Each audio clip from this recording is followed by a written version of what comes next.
নারায়ণ নারায়ণ। আবার আজকে সামান্য কিছু, আপনি তো, আমি তো ম্যাক্সিমাম কিছু নিয়ে বসি না। Fried rice, vegetable fried rice, আর রায়তা আছে, আর এটা ধোকার ডালনা, পুরোটাই নিরামিষ। এখানে কোনো পেঁয়াজ রসুন কোনো কিচ্ছু ইউজ হয়নি।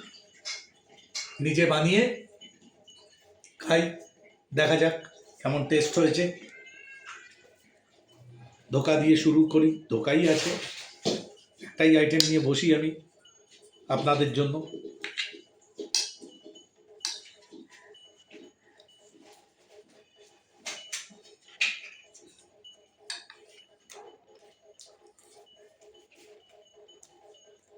আহা, অসাধারণ।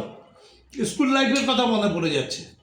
স্কুল লাইফে আমরা সেই গাড়িতে চপের সাথে আলুর দম, ধোকা বিক্রি হতো, একদম সেই টেস্ট, অসাধারণ খেতে। সকলে আমার বেল আইকনটাকে ক্লিক করে দেবেন, লাইক করবেন, সাবস্ক্রাইব করবেন। রেসিপি জানতে চাইলে কমেন্ট করবেন, আমি রেসিপি দিয়ে দেবো। Thank you.